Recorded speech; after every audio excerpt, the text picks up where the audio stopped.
Kyle, you've got a bigger impact than that guy. You've got a bigger impact than that guy ever could. DarbyCast. Hey, what's up? Kyle and I were just talking about Al Borland and Tim the Toolman Taylor. And that's something. Moving on. I don't know if I ever really finished all my thoughts on militant compliance from last episode. Are there people who wake up every morning, they just give themselves a hard stare in the mirror and they're like, time to go flatten the fucking curve. I'm going to take this thing out. We're all in this together. Son of a bitch. Maybe those people exist. In fact, if I can imagine that person exists, pretty sure they do. I've got a big imagination, as you know. Not the biggest, but fairly large. It's kind of like the gray whale of imaginations. No blue whale, right? All you animal lovers out there. And let me drive home another point related to the last episode where I talked about David Schwimmer. Goodness gracious. Let me tell you about something that Kyle does. Kyle, it's time that the people know. Kyle typically leaves his house on a daily basis. I know, it's different. It's a different vibe.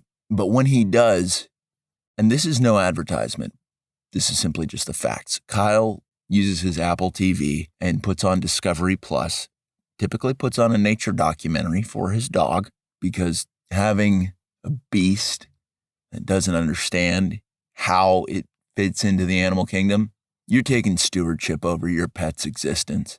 And if you don't put a little effort into keeping that furry critter educated, what the hell are you doing, right? I think we can all appreciate a thought like that. We have that thought from time to time. If you're a DarbyCast doctor and an A-plus human being with a big heart and a mighty spirit and pretty chiseled jawline if you're a guy and curves in all the right places if you're a lady, you can appreciate a thought like that. And you probably have thoughts in that vein so regularly that occasionally you find yourself overwhelmed and you're like, why does everything that I think make so much sense? It's exhausting. But then you're uplifted by the people around you because iron sharpens iron and great people attract great people. And somebody's like, hey, I'm glad to see you today. I deviate from the point that I'm trying to make. Typically, Kyle puts on either Planet Earth 1 or Planet Earth 2, narrated by Sir David Attenborough. And I can't impress the importance of that enough. The Sir, he was knighted. That is the kind of guy you want teaching your dog about the natural world. I don't care for Sigourney Weaver, okay? She also narrated Planet Earth. And if that's the only version that you've seen, well, really experienced, boy, do I feel terrible for you. That's like eating spaghetti instead of with meat sauce. That's like eating spaghetti with water, okay? It just doesn't quite fill you up. In fact, it's really gross. And somebody needs to get fired for it, right? But I digress. So the other day, Kyle, he was in a bit of a hurry. I called him into the studio and I said, Kyle, I need you in the studio. And so he just showed up. But he was in such a hurry that he didn't click the correct nature documentary for his dog's educational track. And instead happened upon some series narrated by none other than David Schwimmer. A nature documentary narrated by David Schwimmer. What? I mean, listen, don't get me wrong. David Schwimmer is the first person that comes to most people's minds when we think about the great outdoors. But I was surprised that he had a narration job. What does that even look like from a high-level business sense? After all, this is Economics Wednesday. This is going to be a lesson in budgeting, right? All these nature documentaries, what are they known for? Pushing the boundaries of what's possible in film. Literally developing new technologies to capture never before seen phenomena. Capturing these things and sharing it with the world. Can you imagine investing lots of money? Be like, we need to know what's going on at the bottom of the ocean. Spare no expense. It's like a thing that John Hammond, the hubristic creator of Jurassic Park, would say. Spare no expense. Think of a bunch of producers, fat cats, in suits, some of them wearing sweaters for one reason or another. Maybe that's just how they do it at the Discovery Channel. Or if you're really close to the situation, the Disco Channel. Okay, I've got a bone to pick with disco. So think about this for a second.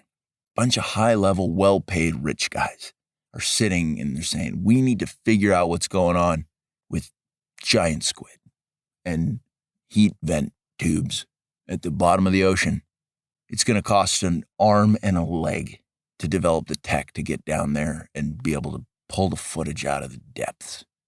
Who do we want to narrate this? Do we do this right? Do we get a British guy? Do we literally plug any British person in? Because anything a British person says relating to nature or otherwise comes off as so smart. Talk about being born on third base if you're British, right? Unless you're speaking Cockney, right? Oh, I got that. Then you're in an uphill battle, unlike most people will ever experience. The powers that be and all these people around the world are saying, oh, it's easy to be Caucasian. But do they ever talk about being Caucasian and sporting a Cockney accent? Oh, and me mates with chimney sweep. And it's like, duh, there's nowhere that you're going to thrive, and that hurts. But let's go back to the sport room. Somebody shoots up his hand. And I don't know whether it would be a young, ambitious television producer or an old one who just is totally phoning it in and doesn't care about anything anymore. They're all bouncing ideas around and saying, okay, well, this is going to be a really great documentary.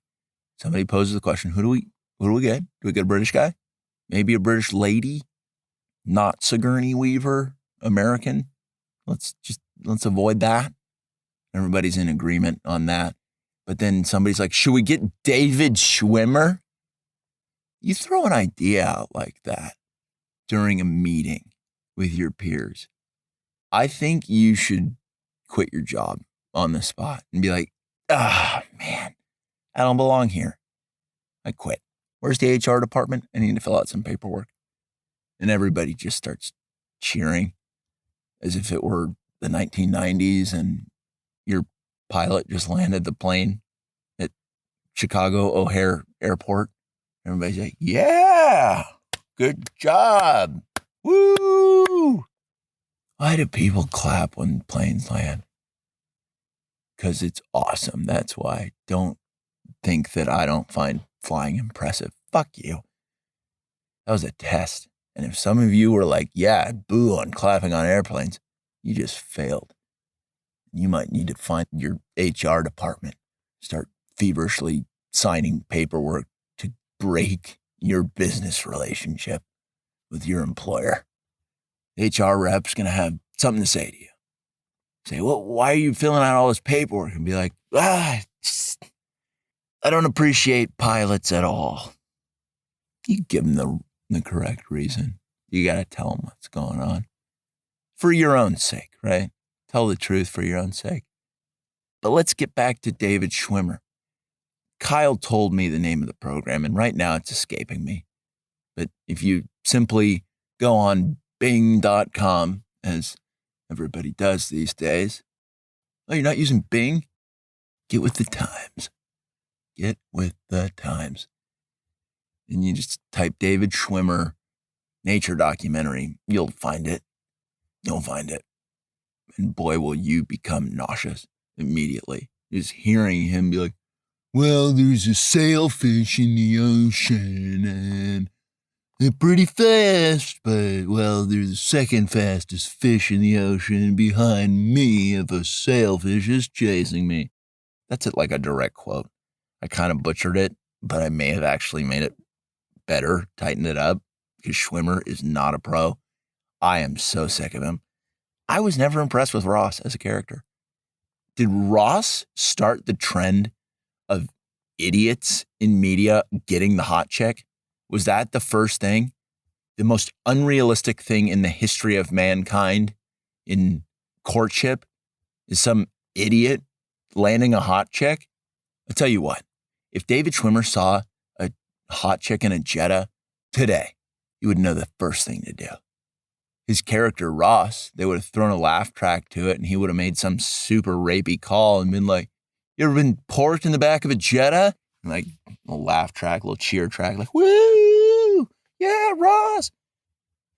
Hot chicks drive Jettas. When Volkswagen came out with that car, did they know? Did they have any idea what they were doing? Can a girl buy a Jetta and become hotter? That's a fair question, Kyle. I remember you asked me that the other day.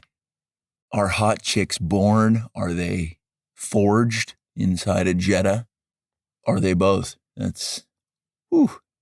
Kyle, I appreciate when you challenge me on an intellectual level. I don't have enough people in my life who do that. I'm kidding, I do. I've got a lot of great friends who step up and say, hey, what do you think about this? Are any of them bringing the kind of heat of what's up with hot chicks and Jettas? Not necessarily, but they do ask me good questions. You got to seek those people out. But I'm not kidding when I say go on YouTube, look up Ross videos minus the laugh track. I told you this last episode, and many of you didn't do it. I need you to do this to understand how threatening Ross is as a person and as an archetype. You understand? Ross was maybe one of the first popularized subversive beta males, just coming in, being a total creep, cracking a joke from time to time. And I tell you what, he was carried by the laugh track the whole time. And David Schwimmer knew it when he was behind the scenes in his trailer and he was just scamming on new ways to approach chicks in Jettas. When was the Jetta invented, Kyle? That is just the most iconic hot chick car that's ever existed. I don't want David Schwimmer near a Jetta. Hot chicks need to be protected, not duped by these inappropriate bastards who will agree with everything they say and seduce them and then treat them super wrong in the bedroom. Yeah.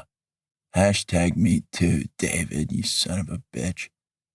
Your character defiled the world of television. But let's get back to the nature documentary. Why did they pick him? Did they run out of money? That's the only sensible answer I can come up with. They hemorrhaged their entire budget. Remember, Economics Wednesday. They hemorrhaged their entire budget on fantastic CGI and really cool new camera technology. And they found themselves looking at their balance sheet and they're like, well, for the narrator budget, we're down to $10. $10, that's it. And then maybe David Schwimmer was actually a tremendous save. Be like, I know somebody will do it for $10. It's Schwimmer. That guy has not done anything in a long time. What has that dude contributed to society besides teaching dudes who don't lift weights, have skills, or friends? The irony of that, right? Him being on a show called Friends, and nobody really even liked him on the show. And that wasn't just his character. That was him. That was Schwimmer. Matthew Perry, you'll find in a Matthew Perry autobiography that maybe already exists, maybe it doesn't.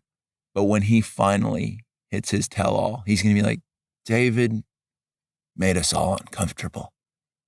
Not only was his voice bone-chilling and his attitude rapey, the type of behavior that even a Harvey Weinstein would frown upon and be like, David, take it easy, man. I know I'm violating all these chicks' mouths, but what you're doing really isn't even, I'm disgusted by it. David, where was I? It's so sidetracked. Oh yes, Matthew Perry, his autobiography tell-all.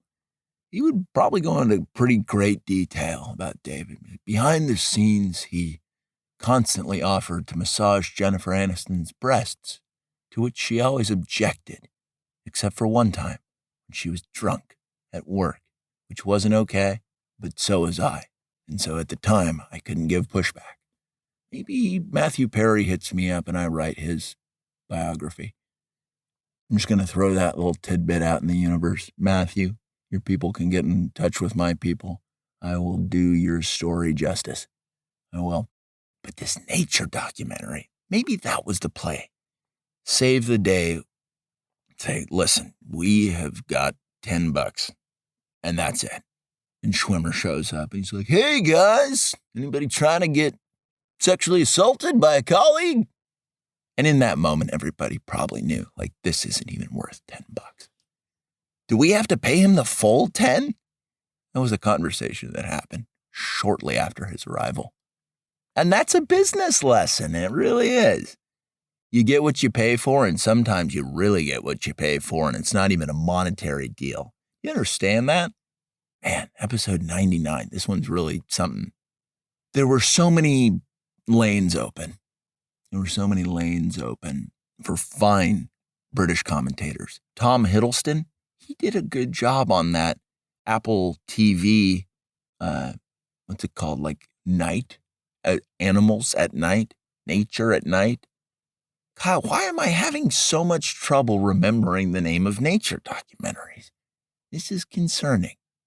Should I take more vitamins, man? Everybody should. Maybe some elderberry extract. I was once told by a wise fellow, take more elderberry extract. You're going to do fine in life. I started taking it for quite some time, and the creative output surged. And then I just let it go. Man, sometimes our own behavior can be confusing, right? You're just on top of the world, and you're like, well, what if I just stopped doing all the stuff that was making me successful? David Schwimmer wouldn't know a damn thing about that because he's never been successful, but shame on the people at the Disco Network, right? Here's another angle.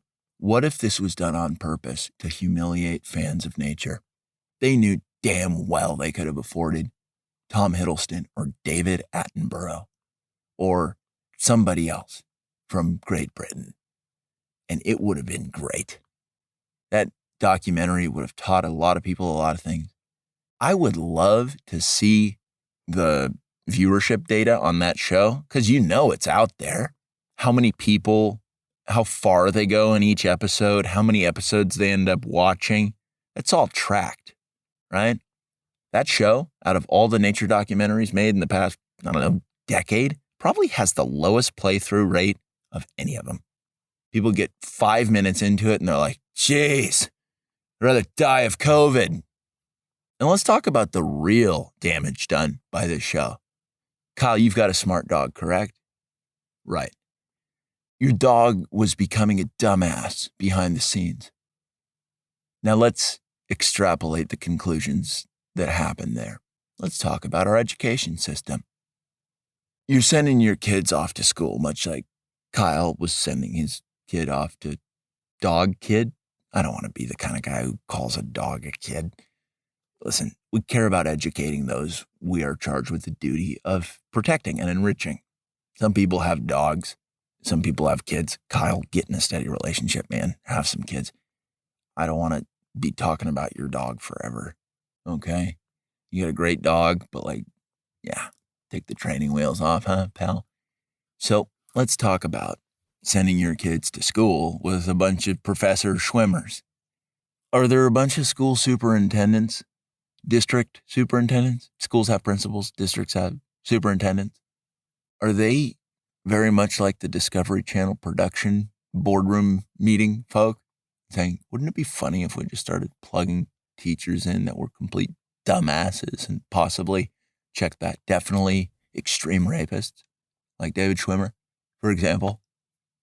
And it seems to me that there is some sort of Schwimmerification of education going on across the board. It's not just a Discovery Channel thing. It's a much broader trend. It's happening in schools. It's happening in lots of places. We've got these subversive, and I'll use that word again. I used it earlier. I'll use it again. Subversive predators trying to light the minds of the world, the young minds of the world, ablaze. And they are spaghetti and water. That's all they got. That's all they got. You know what I'm talking about, though. And that's how the DarbyCast works. Is we start sometimes with a microscope and end on a telescope. Sometimes we start with a telescope and with a microscope. Sometimes we just kind of use them when the timing's right, each one for their respective job, multiple times within an episode, metaphorically at least. What's the deal with all these dipshits with degrees who think that they're right all the time? You know how easy it is to get a degree or a license for something these days? Hell, David Schwimmer probably has a PhD in something. His advanced degree in making people sexually uncomfortable. David Schwimmer makes dudes uneasy. Like if you're in a room with Schwimskis, he's putting off some kind of energy that you're like, ugh, can we get an adult in here? I need some help. That's what dudes say when they're in a room with Schwimmer. Yeah, can we get a couple more adults in here? I don't quite feel safe. But I'm just speaking to the dumbing down of everything as an economic construct. Okay? We really had to dumb down everything over the past couple years. This whole thing to me is kind of a chicken and the egg conundrum where it's like, are we dumbing things down to meet people where they're at, or are we dumbing things down to make people stupider? It seems as though it's both. The dumbing down of everything's making people stupider, but it's probably also thrilling the kinds of people who take baths with their mouth open. I'm talking about you, Keith. Ask up, buddy. How dumbed down is everything? There's no room for nuance. Language is totally bastardized. From pronouns to grammar to Schwimmer narrating nature documentaries. It's all wrong. It's all super wrong. And at some point or another, you're going to have to step up. You can't just kick the can down the road forever and be like, well, I don't know, times are a-changing. Don't catch yourself saying that. Don't catch yourself saying that. We live in a great time, DarbyCast doctors. We really do. Where we have the rare opportunity to call BS on a lot of stuff. Be like, nope, nah, that's not right. That's not right. I don't care if you are a television executive. That ain't right, baby. Schwimmer, get him out of here. What does that look like in a wide variety of situations? Think about that. Who's the David Schwimmer you need to just subtract from a situation? Or just subtract those who you've been charged with the duty of enriching, like your children or your dog.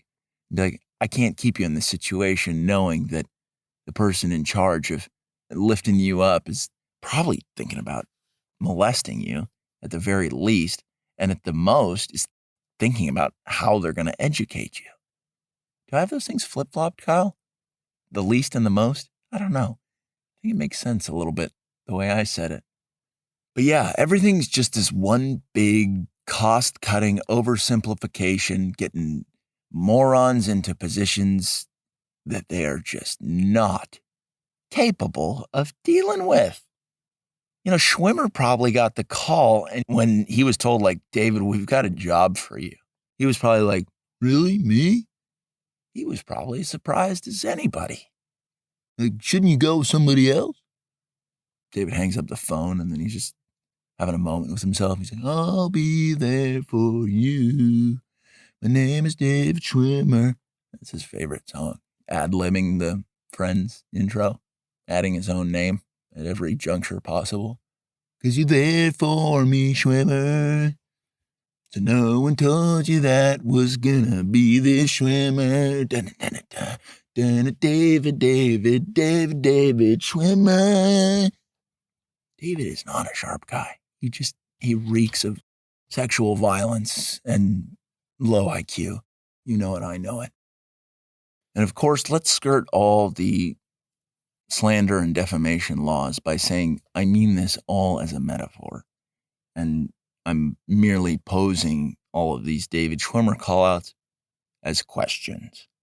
Everything that I've said as statements thus far, consider them questions. Boom. Legal Kevlar.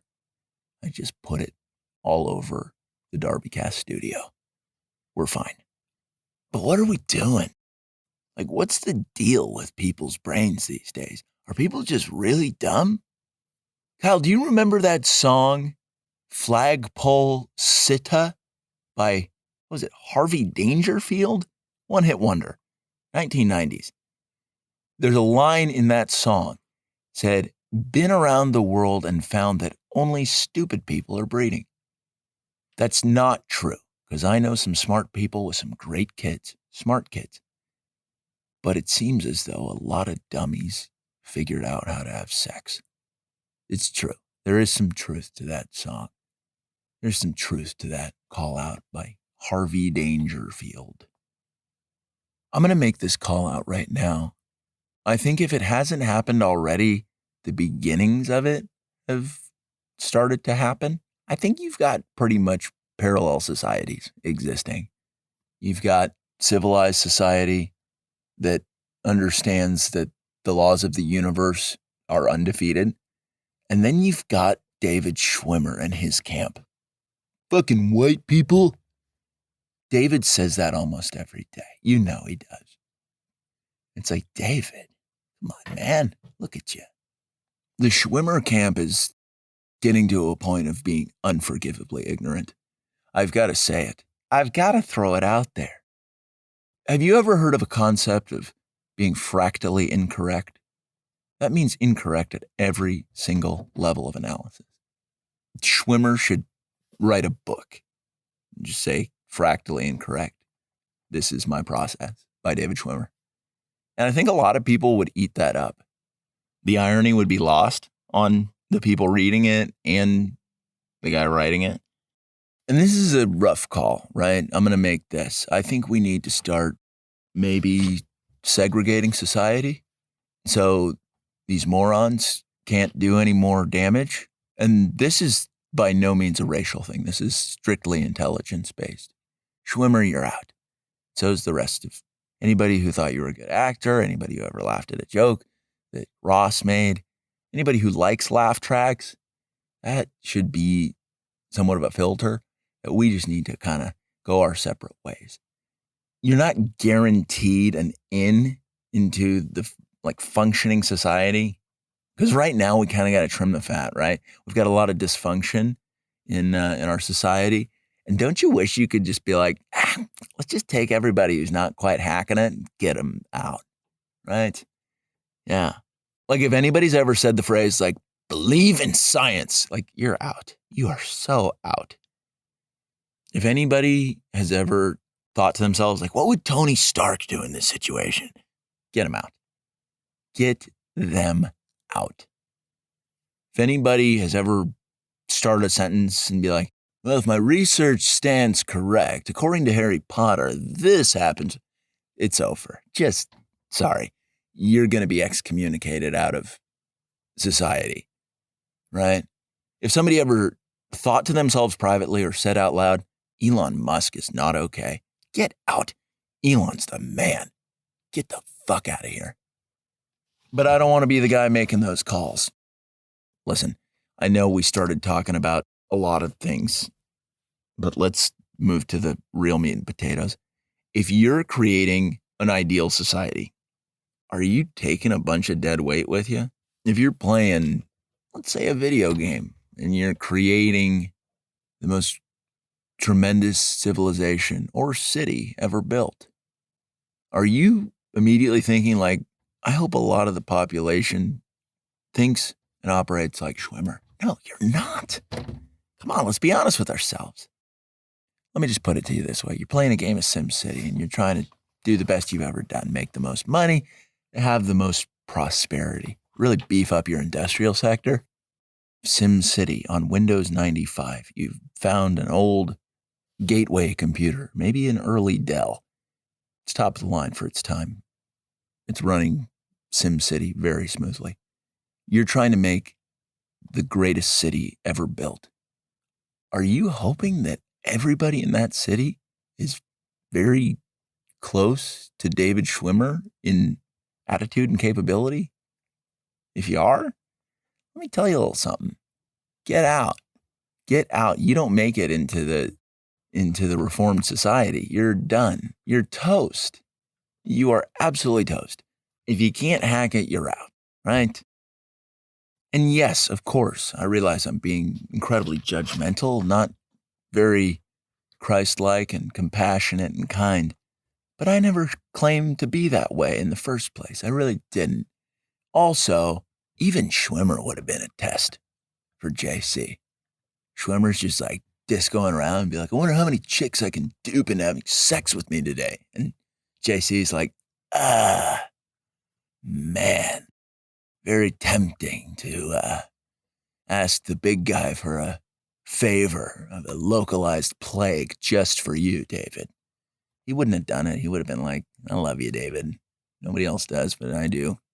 Come here, give me a hug. And boy, do I respect that, because I don't have that in me. I wish I did sometimes, where I could be like, come here, you, David Schwimmer. And that's just a reflection of where I'm at in my spiritual journey, is I couldn't embrace David Schwimmer with an open heart and an open mind, because I'd be too busy trying to scan the horizon for hot chicks and Jettas to be like, get out of here. Go, drive, quickly. I'm not kidding. It's over. If you stay here, for you want to be in therapy for the next 80 years, lady? Get the fuck out of here. That's an economics call out. Therapy's expensive. You let somebody like David Schwimmer interact with you or maybe your kids, the therapy bill is going to be very, very steep. Not everybody's got the money to pay for that. I think that's going to wrap it up for DarbyCast. It's an Economics Wednesday, episode 99. Episode 100, don't know what it's going to be like, but happy you're here with us. Enjoy the rest of your day. Don't give in to nonsense. Keep your chin up. Keep Schwimmer away. Best defense is a good offense. I don't know. Just take it or leave it.